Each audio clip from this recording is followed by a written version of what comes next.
चलिए हमारी जो लास्ट एक्सरसाइज है हम उसकी साइड देख लेते हैं एक बार।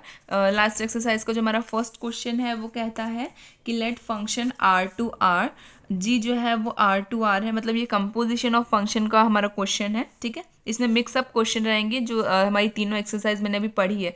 एक्सरसाइज 1.4 जो है वो किसी काम की नहीं है, इसलिए मैंने उसको स्किप करा दिया है, बिकॉज अभी के टाइम के हिसाब से जो आपके एग्जाम के लिए बहुत इंपॉर्टेंट चीज़ें हैं और साथ ही साथ में आपके अंडरस्टैंडिंग के लिए ज़रूरी क्वेश्चंस हैं, उन्हीं क्वेश्चंस को मैंने कवर किया है। उस हिसाब से एक्सरसाइज 1.4 किसी काम की नहीं है, दैट्स वाई मैंने उसको स्किप कर दिया टोटली। आप भी इसको पढ़ के अभी टाइम वेस्ट मत कीजिए, जो इम्पॉर्टेंट है वही पढ़िए। ठीक है, तो हम हमारी जो एक्सरसाइज लास्ट है उसका फर्स्ट देखते हैं क्वेश्चन। ये जो है कंपोजिशन ऑफ फंक्शन से है। यहाँ पे हमें बताना है G O F which is equal to F O G and I R, ये ठीक है, हमें ये प्रूफ करना है। ठीक है, तो इसका मीन्स ये है कि जी का इन्वर्स भी ये पूछ रहा है, और इन्वर्स मीन्स फंक्शन को हमें क्या प्रूव कराना है, 1 1 एंड ऑन टू। फंक्शन ये रहा, हमें फंक्शन को 1 1 और ऑन टू प्रूफ कराना है। ठीक है, बिकॉज यहाँ पे आइडेंटिटीली इक्वल लिखा है। आइडेंटिटीली इक्वल मतलब होता है G which is equal to F inverse, ऐसा हमें प्रूफ कराना है। ठीक है, सबसे पहले 1 1 देखते हैं। 1 1 है let x1 and x2 belong to R where function x1 equal to F x2 10x1 plus 7 equal to 10x2 plus 7। Function मैंने बता दिया है, फंक्शन गिवन था, हम लोगों ने उसकी वैल्यूज़ लिखी। 7 से 7 कैंसिल आउट हो जाएगा, इक्वल में 10 से 10 भी कैंसिल आउट हो जाएगा, x1 एंड x2 बचेगा। x1 and x2 means function is 1 1। ठीक है, क्योंकि हर एक फंक्शन की खुद की डिफरेंट इमेज है, इसलिए फंक्शन जो है क्या है 1 1। ऑन टू के लिए देखते हैं, let y belong to r। Onto का फॉर्मूला ये रहा 10x plus 7 equals to Y. हम जो है x को फ्री करने की कोशिश करेंगे। x को फ्री करने के लिए सबसे पहले 7 को उधर ले गए, उसके बाद 10 को उसके नीचे ले जाएंगे, तो हमारा x का वैल्यू आ जाएगा। x की वैल्यू जो है वो हमारी पॉजिटिव है, इंटीजर वाइज पॉजिटिव है। वैल्यू पॉजिटिव है मीन्स हर एक एलिमेंट की प्री इमेज कंसिडर्ड हो रही है, हर एक एलिमेंट की प्री इमेज है, मतलब फंक्शन जो है वो हमारा एग्जिस्ट कर रहा है इन्वर्स के साथ में। इसका मीन्स है G with a Y is y minus 7/10 and g with a function of x which is x minus 7/10।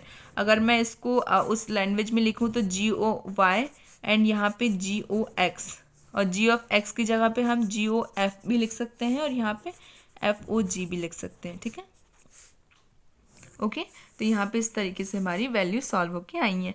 X इसलिए बिकॉज फंक्शन ऑफ एक्स है, और यहाँ पे वाई इसलिए विथ अ फंक्शन ऑफ जी है। ठीक है, जो है हमारे x2 जो हमारा ऑन टू होता है ना, अगर एग्जिस्ट कर रहा है तो हमारी जो ऑन टू की वैल्यू है ना वो ऑलमोस्ट जो है इंटीजर से दूर ही आती है, और जो एग्जिस्टेंस है इसी कारण से जो हमारी एग्जिस्टेंस बता देती है, तो एग्जिस्टेंस के कारण से हमारी जो जी एफ या जी ओ एफ जितनी भी वैल्यूज़ है वो हमारी ऑन टू की ही वैल्यू होती है। ठीक है, बस हमें एक्स एंड वाई के साथ उसको अलग कर देना होता है। ठीक है, क्वेश्चन नंबर 2 जो है वो थोड़ा सा इंपॉर्टेंट है, बहुत तो नहीं पूछा गया है पर पूछा गया है। मैंने मतलब 3 पेपर्स में तो नहीं, 2 पेपर्स में देखा है। हाँ, 2 पेपर्स में क्वेश्चन नंबर 2 को देखा हुआ है, इसलिए मैंने इसको इंपॉर्टेंट में ही देखा है, तो आप लोग भी प्लीज़ देख लीजिए। Function with W where F N equal to N minus 1। यहाँ पे एफ एन जो है वो 2 वैल्यूज़ में है, एक है एन माइनस 1, एन माइनस 1 एक बार ऑड में है, एन प्लस 1 ईवन में है। माइनस वाली चीज़ ऑड में है, पॉजिटिव चीज़ ईवन में है। हमें क्या शो करना है, show that the function is invertible. Invertible मतलब हमारा जो फंक्शन है वो 1 1 है, ऑन टू है, तभी उसका इन्वर्स होगा। तो वही उसने बोला है कि आपको शो करके बताना है कि क्या ये फंक्शन 1 1 और ऑन टू है। और W is the set of all whole number. जो हमारा ये W है ये क्या है, होल नंबर। ठीक है, W मीन्स ये होल नंबर है। चलिए हम पहले केस 1 देखते हैं। केस 1 हमने लिया है let n1 and n2 belong to W। W means whole number, both are odd. हम सबसे पहले कंसिडर करेंगे ऑड के लिए, फिर कंसिडर करेंगे इवन के लिए। ठीक है, ऑड के लिए हम हमारा 1 1 देखते हैं। हमने 1 1 का फॉर्मूला अप्लाई किया। 1 1 के फॉर्मूले में मैंने यहाँ पे जो फंक्शन एफ एक्स 1 है उसमें जो है n की वैल्यू लिखी है। n की वैल्यू इसलिए क्योंकि फंक्शन जो है वो हमारा n minus 1 and n plus 1 के लिए लिया हुआ है। ठीक है, इसलिए n minus 1 n2 minus 1 one is cancel out, n1 equal to n2। अगर n1 इक्वल टू n2 है मतलब हर एक फंक्शन की डिफरेंट इमेज है, हर एक फंक्शन की डिफरेंट इमेज है मतलब फंक्शन इज 1 1। अब हम सेकंड केस देखते हैं E1 के लिए। ये हमारा केस 1 एंड 2 जो है 1 1 के लिए देखा जा रहा है, ठीक है। एक बार हमने ऑड के लिए देखा, एक बार हम E1 के लिए देखेंगे। 1 1 के लिए फॉर्मूला इज सेम, वैल्यूज रखी गई हैं। उसमें हमारी माइनस वैल्यूज थी बिकॉज हमारा ऑड के लिए बात हो रही थी। इसमें हमारी इवन वैल्यू है, इसमें भी हमारा 1 1 जो है वो इक्वल ही होगा। देखिए n1 इक्वल टू n2 मतलब f1 इज 1 1। हमने दोनों केसेस में हमारी वैल्यूज़ को पुटअप करके देखा है कि अगर वो इवन है तब भी वो 1 1 आ रहा है, और वो ऑड है तब भी वो 1 1 आ रहा है। केस 3 हम देखते हैं। केस 3 जो है वो किसके बारे में है, हमारे सेकेंड फंक्शन जो हम अगर देखते हैं वो है n1 is even and n2 is odd. अगर n1 इवन है और n2 ऑड है तब क्या कंडीशन होती है, तीनों केसेस हम लगा रहे हैं।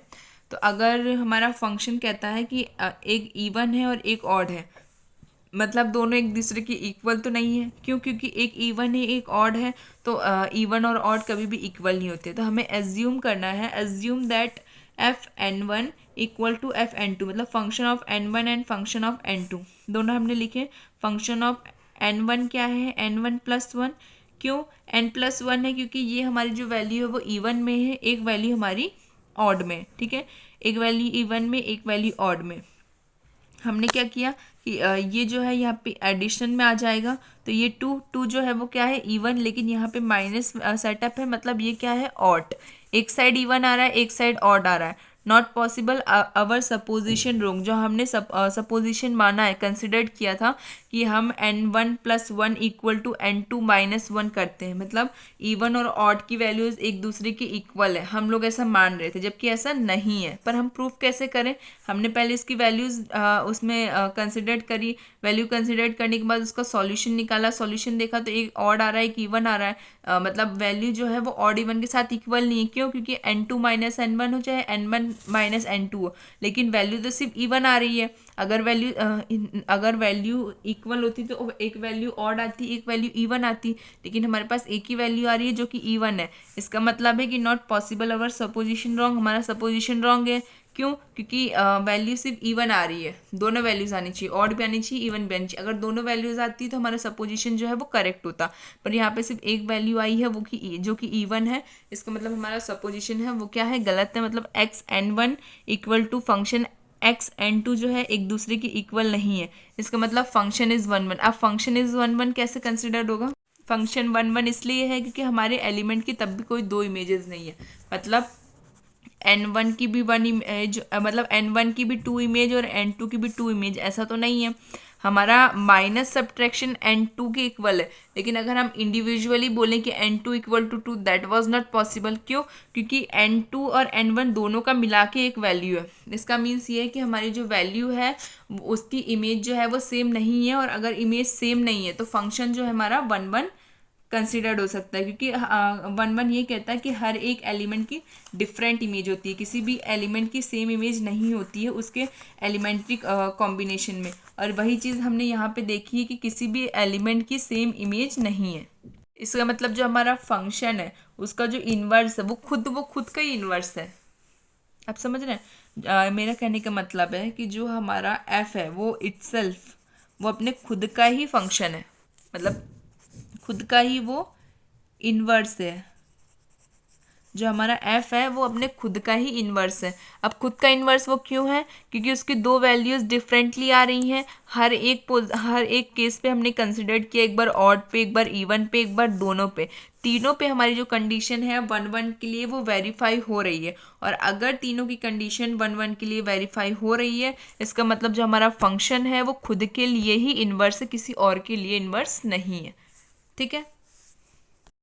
ऑन टू के लिए देखते हैं। ऑन टू के लिए हम सबसे पहला केस देखेंगे, F X equal to Y. जो एफ एक्स की वैल्यू है वो लिखी, एक्स को फ्री किया, फंक्शन इज ऑन टू। वहीं हमने ऑड के लिए देखा।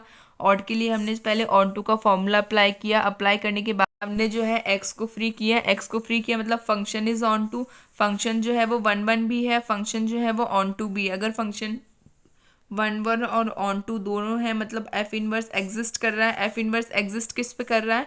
F inverse equal to Y plus one जो है वो इवन है, वाई माइनस वन जो है वो ऑड है, मतलब एफ जो है वो खुद के फंक्शन का इन्वर्स है। देखो एफ जो है वो अपने खुद का फंक्शन के इन्वर्स है। वही बात जो मैं अभी वन वन के साथ आपको कर रही थी कि खुद का फंक्शन खुद के साथ इन्वर्स है। खुद का फंक्शन खुद के साथ इसलिए इन्वर्स है क्योंकि फंक्शन जो है वो वन वन और ऑन टू प्रूफ कर रहा है, लेकिन फंक्शन जो है वो अपनी इमेजेस को कंसिडर करके अलग वो तरीके से कि जब हमने वैल्यूज़ को सेम लिया कि एक वैल्यू हमारी इवन हो जाएगी, एक वैल्यू हमारी ऑड हो जाएगी, और इवन वैल्यू और ऑड वैल्यू एक दूसरे की इक्वल नहीं है। ठीक है, पहले हमने बता दिया है कि वैल्यू जो है एक दूसरे की इक्वल नहीं है, लेकिन तब भी हम कंसिडर करेंगे किसके लिए? वन वन के लिए। हमने ऑलरेडी बता दिया है कि दोनों वैल्यूज़ एक दूसरे की इक्वल नहीं होती है। ठीक है, एक दूसरे की इक्वल क्यों नहीं होती है उसके लिए हमने यहाँ पे एज्यूम किया और प्रूफ किया है कि इस कारण से ये दोनों एक दूसरे की इक्वल नहीं है। लेकिन पहले थर्ड केस में हमने पहले ही क्लियर कर दिया कि इवन और ऑड जो है वो एक दूसरे की इक्वल नहीं है। इसका मतलब हर एक एलिमेंट की डिफरेंट डिफरेंट इमेजेस है, इसलिए फंक्शन जो है वो वन वन कहलाया है। ठीक है, लेकिन हमने जो एज्यूम किया था वो हमें ये प्रूफ करने के लिए कि ये दोनों एक दूसरे की इक्वल नहीं है, हमने वैल्यू एज्यूम करी, सॉल्यूशन निकाला, सॉल्यूशन में सिर्फ इवन वैल्यू आई और तब जाके प्रूव हुआ कि हमने जो एज्यूम किया है वो जो है पॉसिबल नहीं है, हमारा सपोजिशन जो है वो क्या है? रॉन्ग है। अब हम थर्ड वाला देखते हैं। थर्ड वाला कहता है function R to R F X equal to X square minus three X plus two where F O F F with a function of F X. तो F with a function of X हमने put up कर दिया, हमने values वो करी हैं यहाँ पे कि एफ एक्स क्या होता है। एफ एक्स मीन्स अब ये जो एक्स की वैल्यूज़ है ये इस फंक्शन में ऐड हो जाएंगी। ठीक है, मतलब एक्स स्क्वायर की जगह पे ये पूरा, 3x की जगह पे ये पूरी value and 2 as it is. मैंने वैल्यूज़ पुट कर दी, वैल्यूज़ पुट करने के बाद हमने सबका स्क्वायर किया यहाँ पे, और यहाँ पे इसके साथ अंदर मल्टीप्लाई हुआ। उसके बाद ये पूरा जो हमारा जो हमारी इक्वेशन है पूरी खुलेगी। पूरी इक्वेशन खुली, साइन के जो जहाँ पे माइनस था वहाँ प्लस आया, जहाँ प्लस था वहाँ माइनस आया, इसलिए क्योंकि जब हम पूरे बॉक्स को ओपन करेंगे तो जैसे यहाँ -3 था तो वो एज इट इज़ रहेगा, -9 प्लस में चेंज हो जाएगा, प्लस का 6 माइनस में चेंज हो जाएगा। पूरी इक्वेशन को सॉल्व किया तो यहाँ पे आएगा x4 minus 12x square plus 9x and 0। ठीक है, इसके बाद देखिए बिकॉज यहाँ पे इसको इसमें से माइनस करेंगे तो बचेगा 4, प्लस का 4 माइनस का 4 आ जाएगा 0, minus 9x as it is, and यहाँ पे जो एक्स स्क्वायर है वो यहाँ देखिए 9 10 11 12 12 as it is, and X की पावर 4 वो भी एज इट इज़। ठीक है, ये हमारी जो इक्वेशन है वो आखिरी में आती है। ठीक है, इसी इक्वेशन को हम कह देंगे एफ ओ एफ। आप लोगों को अब इसका आप लोगों की मर्जी है कि आप लोग इसका फैक्टराइजेशन करें या फिर इसको ऐसे ही छोड़ के एफ ओ एफ लिख दें, दोनों का मीन्स सेम ही है। ठीक है, थैंक यू। फोर्थ वाला भी इम्पॉर्टेंट है, देख लीजिए। F with a function of R, जिसकी हमारी जो इक्वेशन है वो ये दी हुई है। एफ एक्स क्या है? X 1 plus mod x, F x x 1 plus x. एक तो हमारी जो एक इक्वेशन में कहता है कि एक्स की जो वैल्यू है वो 0 से बड़ी और 0 से इक्वल है, एक इक्वेशन में वो कहता है कि एक्स की जो वैल्यू है वो 0 से छोटी है। ठीक है, दो वैल्यूज़ इसने दी हुई है। केस 1 में हम मानेंगे कि एक्स की जो वैल्यू है एक्स की जो वैल्यू है वो 0 से बड़ी है। ठीक है, एक्स की जो वैल्यू है वो 0 से बड़ी है। यहाँ पे हमने हमारे वन का फॉर्मूला अप्लाई किया, वैल्यू डाली, वैल्यू डालने के बाद दोनों का क्रॉस मल्टीप्लाई हुआ, क्रॉस मल्टीप्लाई के बाद ये से कैंसिल आउट हो गया, x1 इक्वल टू x2 आ गया, मतलब फंक्शन जो है वो 1 1 है। किस कंडीशन पे? इस कंडीशन पे। अब हम सेकेंड वाला देखते हैं। सेकेंड वाले पे जो कंडीशन है वो है x की वैल्यू जो है वो 0 से छोटी है। x की वैल्यू 0 से छोटी है तो हम देखेंगे सबसे पहले हमने हमारा 1 1 का फॉर्मूला अप्लाई किया, 1 1 के फॉर्मूला अप्लाई करने के बाद वैल्यू पुटअप करी, वैल्यू पुटअप करने के बाद इसका क्रॉस मल्टीप्लाई हुआ, क्रॉस मल्टीप्लाई होने के बाद हमने यहाँ पे x1 एंड x2 इक्वल बताया, मतलब जब हमने इसको देखा कि x की वैल्यू जो है 0 से बड़ी है तब भी इक्वल आ रहे थे, यहाँ पे हमने देखा x की वैल्यू जो है वो 0 से छोटी है तब भी हमारा फंक्शन जो है वो इक्वल है, मतलब f जो है वो 1 1 है। ऑन टू का केस देखते हैं। केस 1 में हम देखेंगे कि x की जो वैल्यू है वो 0 से बड़ी है। ठीक है, केस 1 में हमने केस 1 के लिए हमारा फॉर्मूला अप्लाई कर दिया ऑन टू का। इसके बाद x upon 1 plus X equal to Y, हमको x को फ्री करना है। हमने पहले x को फ्री किया, x को फ्री करना मतलब एग्जिस्टेंस आ रहा है, एग्जिस्टेंस मतलब फंक्शन जो है वो क्या है, ऑन टू है। इसके बाद हम देखेंगे केस 2, केस 2 में x की वैल्यू जो है वो 0 से छोटी है, 0 से छोटी का f(x) formula equal to Y, मतलब f(x) की इक्वेशन आई है जो कि यहाँ पे हमने लिखी हुई है। f(x) की equation equal to Y, f(x) को जो हम फ्री करेंगे तो x को फ्री करने के लिए हमने पहले इसकी इक्वेशन बनाई, देन हमने x को फ्री किया y से, x को y से फ्री किया, एग्जिस्ट कर रहा है मतलब फंक्शन जो है वो ऑन टू है, फंक्शन ऑन टू है मतलब फंक्शन जो है वो बाइजेक्टिव है, बाइजेक्टिव है मतलब f इनवर्स जो है वो एग्जिस्ट करता है। ठीक है, अब हम देखते हैं फिफ्थ वाले पे। फिफ्थ वाले पे कहता है फंक्शन R2R है, जो हमारा फंक्शन है वो एक्स क्यूब है। ठीक है, फंक्शन क्या है हमारा, एक्स क्यूब। अब इसमें भी हम 1 ऑन टू ही प्रूफ करेंगे बिकॉज इसमें भी शायद इन्वर्स की ही बात की जा रही है। ठीक है, इंजेक्टिव की बात की जा रही है। इंजेक्टिव मीन्स होता है कि 1 एग्जिस्ट कर रहा है कि नहीं कर रहा है। ठीक है, इंजेक्टिव मीन्स 1। यहाँ पे देखिए x1 and x2 belong to R, हमने 1 का फॉर्मूला अप्लाई किया। 1 का फॉर्मूला किस में अप्लाई करना है, एक्स क्यूब, तो x1 cube equal to x2 cube, 3 इधर जाके 1/3 में चेंज हो जाएगा। दैट मीन्स 3 से 3 cancel out, x1 equal to x2, x1 equal to x2 means f is injective. f जो है वो इंजेक्टिव है, इंजेक्टिव मतलब होता है 1 तो फंक्शन जो है वो हमारा 1 है। 1 इसलिए कि हर एक एलिमेंट की डिफरेंट इमेज है। यहाँ पे हम क्वेश्चन नंबर 7 देखेंगे। क्वेश्चन नंबर 6 मैंने स्किप कर दिया है बिकॉज वो इतना इंपॉर्टेंट नहीं है। ठीक है, उसके रिलेटेड क्वेश्चंस मैंने अभी एक्सरसाइज में करा रखे, इसलिए आप भी उसको स्किप कर दीजिए। 7th वाला क्या कहता है, फंक्शन जो हमारा फंक्शन है वो नेचुरल नंबर से बिलोंग है, आर से बिलोंग है, जैसे आपको कंसिडर करना हो। ठीक है, हमें बताना है कि फंक्शन 1 है कि नहीं है। ठीक है, तो सबसे पहले हम 1 प्रूफ करेंगे, देन ऑन टू बताएंगे। लेट हमारा जो 1 का फॉर्मूला है वो ये रहा। 1 में जो हमारी एक्स की f(x) की जो वैल्यू है वो पुट अप कर दी। f(x) की वैल्यू को हमने सॉल्व किया तो हमारा इक्वेशन जो है वो इक्वल आ रहा है, मतलब फंक्शन जो है वो 1 है। देन हम ऑन टू के लिए देखेंगे। ऑन टू के लिए हमने हमारा पहले ऑन टू का फॉर्मूला अप्लाई किया, उसके बाद उसमें वैल्यू अप्लाई करी। वैल्यू अप्लाई करने के बाद हमने x को फ्री किया। x को फ्री करने पे हमारे y की जो हमारे x को फ्री करने पे x की जो वैल्यू है वो आ रही है y-3/4। फंक्शन जो है वो 1 भी है और ऑन टू भी है। अगर फंक्शन 1 और ऑन टू है मतलब फंक्शन जो है वो बाइजेक्टिव है। अगर फंक्शन बाइजेक्टिव है तो f inverse is exist. Okay, f inverse की ये वैल्यू हो गई। देन हम आ जाते हैं जो हमारा आंसर नंबर 10th है। मैंने 8th और 9th को भी स्किप किया है। स्किप मीन्स सेम है इसलिए छोड़ दिए, सेम है तो आप भी कर सकते हैं, इसलिए आप उन क्वेश्चन को सॉल्व कीजिए। आंसर नंबर 10 देखिए, ई की जो वैल्यूज़ है वो है 1 2 3 4 to n। डायग्राम से भी मैंने शो कर दिया है। Number of ways of having pre image of 1 is 1, sorry pre 1 की प्री इमेज n है, 2 की प्री इमेज n-1, 3 की प्री इमेज n-2, ऐसे ऐसे करके लास्ट में n की जो इमेज है वो 1 है। ये क्वेश्चन नहीं आता है बट फिर हम लोगों ने, मैंने इसलिए समझा दिया बिकॉज ये MCQ में कभी कभार आ जाता है। इसका मीन्स ये है कि हर एक एलिमेंट की डिफरेंट इमेज है। ठीक है, 1 से 2 से लेके n तक में जो हमारे प्रोडक्ट्स हैं हर एक एलिमेंट की डिफरेंट इमेज है। अगर हम n के साथ हमारे एलिमेंट्स को कंसिडर्ड करते हैं तो उनकी इमेजेस इस तरीके से बनेगी, 1 की n, 2 की n-1, 3 की n-2 और लास्ट में n की इमेज जो है वो क्या बनेगी, 1। ज़्यादातर यही पूछते हैं कि अगर एलिमेंट जो है 1 से लेके n तक है तो जो हमारा n है उसकी प्री इमेज क्या बनेगी, तो वो 1 होती है। ठीक है, MCQ में ज़्यादातर आता है। इसका फॉर्मूला भी होता है total number of ways. 11th देखिए, 11th में है s equals to ABC, t जो है वो है 1 2 3 विद अ फंक्शन। जो हमारी इमेजेस है, a की इमेज है 3, b की इमेज है 2, c की इमेज है 1। मैंने उसके जो है इमेज जो है वो मैंने यहाँ पे दिखा दी है। a की इमेज 3 है, b की इमेज 2 है, c की इमेज 1 है। हमें डायग्राम से पता चल रहा है कि फंक्शन जो है वो 1 और ऑन टू दोनों है। 1 इसलिए क्योंकि हर एक एलिमेंट की डिफरेंट इमेज है, ऑन टू इसलिए क्योंकि हर एक एलिमेंट की प्री इमेज s के अंदर है। बट हम लोग को अगर इसको लैंग्वेजिंग में लिखना है तो कैसे लिखेंगे, चलिए देखते हैं।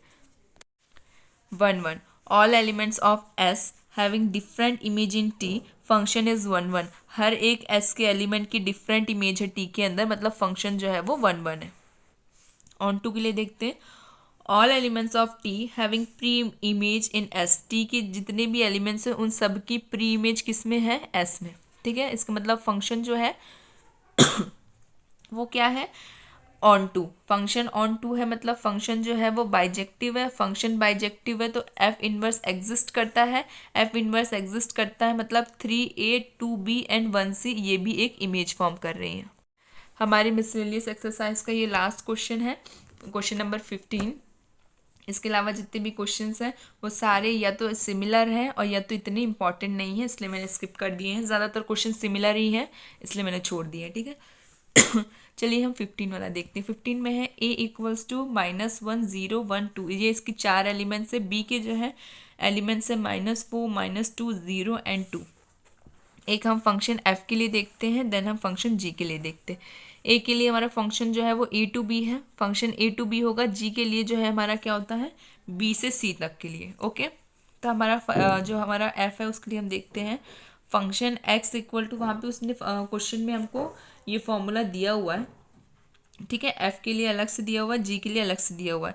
फंक्शन x के लिए हम देखते हैं तो x² -x function with function x क्या है उसका -1। फंक्शन x मतलब हम लोग को इसमें -1 की वैल्यू पुट करनी है। ये जो जितने भी एलिमेंट्स है ना ये इस फॉर्मूले में अप्लाई करने हैं और फंक्शन की इमेज फाइंड करनी है। ठीक है, सबसे इजी लैंग्वेज समझा रही हूँ कि ये जो हमारा फॉर्मूला है इसमें फंक्शन के एलिमेंट्स को अप्लाई करना है और उससे हमको फंक्शन की इमेज निकालनी है।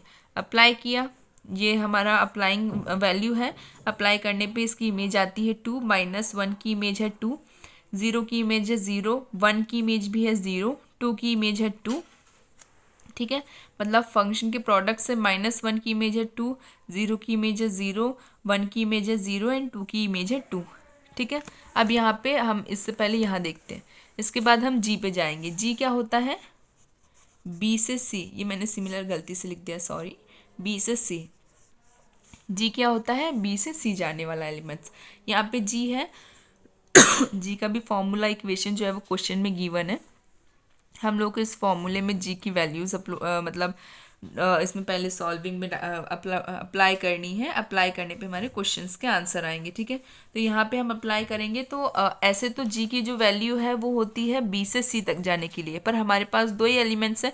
मतलब एक बार हम फंक्शन ए से बी एफ के लिए देखेंगे एंड देन एक बार हम फंक्शन ए से बी जी के लिए देखेंगे। ठीक है, तो ये जी ए से बी इसलिए है, ठीक है, कि हम वैल्यू देख रहे हैं और बाकी जी जो है वो हमेशा कंसिडर्ड होता है बी से सी में।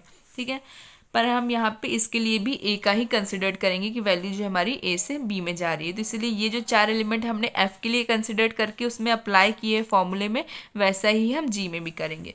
सबसे पहले हमने -1 लिया, -1 हमने हमारी इक्वेशन में पुटअप करी। पुटअप करने से हमारा जो आंसर आता है वो आता है 2, मतलब -1 की इमेज क्या है 2। फिर हम देखेंगे G0 पे हमारी इमेज आती है 0, G1 पे जो है हमारी इमेज आती है 0। फॉर्मूले में हम वैल्यू पुटअप कर रहे हैं और सॉल्यूशन कर रहे हैं, कोई बहुत बड़ी चीज़ नहीं कर रहे हैं, बस फॉर्मूले में हम वैल्यू डालेंगे और वैल्यू को सॉल्व करके हम उसका इमेज निकाल रहे हैं। ठीक है, G2 के लिए हम देखेंगे तो हमारी जो इमेज है वो क्या आ रही है 2। ठीक है, मतलब हमारी जी की जो इमेज है -1 पे 2 आती है, 0 पे 0 आती है, 1 पे 0 आती है, 2 पे 2 आती है। एफ फंक्शन के लिए हमने देख लिया, जी फंक्शन के लिए देख लिया, दोनों में हमने इमेज ए एलिमेंट के द्वारा ही निकाली है। ठीक है, अब यहाँ पे देखेंगे डोमेन ऑफ एफ। एफ का डोमेन जो है वो डोमेन ऑफ जी के इक्वल है। देखिए यहाँ और यहाँ ये दोनों एक दूसरे की इक्वल है, इनका फंक्शन भी इक्वल है, इनकी इमेजेस भी इक्वल है, मतलब इनके एलिमेंट्स भी इक्वल है, इनके फंक्शंस भी इक्वल है, इनकी इमेजेस भी इक्वल है। ठीक है, वही मैंने यहाँ लिखा है domain of F equal to domain of G. F के और जी के डोमेन जो है वो सेम है, को डोमेन सेम है। डोमेन को डोमेन समझते हो ना आप लोग, ये देखिए ए एंड बी, यही यहाँ पे ए के एलिमेंट्स आ रहे हैं, यहाँ पे बी के एलिमेंट्स, इसको हम कहते हैं डोमेन। ठीक है, इसको हम कहते हैं को डोमेन। ठीक है, इसको हम डोमेन कहते हैं, इसको हम कोडोमेन कहते हैं। तो वही मैंने कहा है कि डोमेन फंक्शन एफ का और डोमेन फंक्शन जी का इक्वल है, और domain function codomain function F और जी ये भी एक दूसरे के इक्वल है। इसका मतलब फंक्शन एफ जो है वो फंक्शन जी के इक्वल है, बिकॉज इनकी इमेजेस इक्वल आ रही है, इनके एलिमेंट्स इक्वल हैं, इसका मतलब इसकी इमेजेस भी इक्वल है, इसलिए फंक्शन एफ और फंक्शन जी एक दूसरे के इक्वल है। यहाँ पे आपका फर्स्ट चैप्टर पूरी तरीके से कंप्लीट होता है, रिलेशन एंड फंक्शन।